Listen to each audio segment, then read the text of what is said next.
अशी होती की 17 तारखेला नवरत्न हॉटेलमध्ये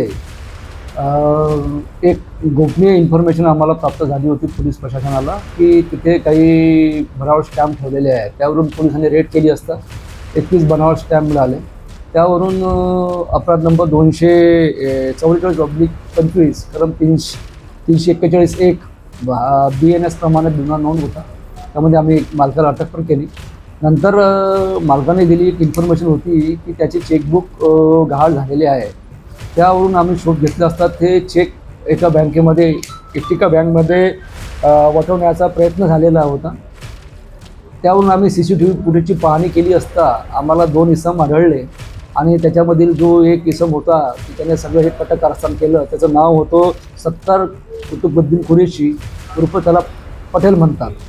त्याला अटक केली आणि 16 PCR आहे. जवळपास 30 ते 35 CCTV कॅमेरे आम्ही फुटेज चेक केले. त्यावरून हा गुन्हा डिटेक्ट करण्यात आलेला आहे. आरोपी सध्या आता पोलीस कोठडीमध्ये आहे.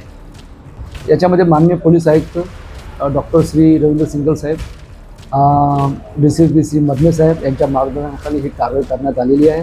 या पथकामध्ये आम्ही स्वतः आणि आमच्यासोबत असलेली team API Jadhav, PSI Santosh Shirdole, SC Kalesh आणि SC सुनील यांनी ही कामगिरी केलेली आहे.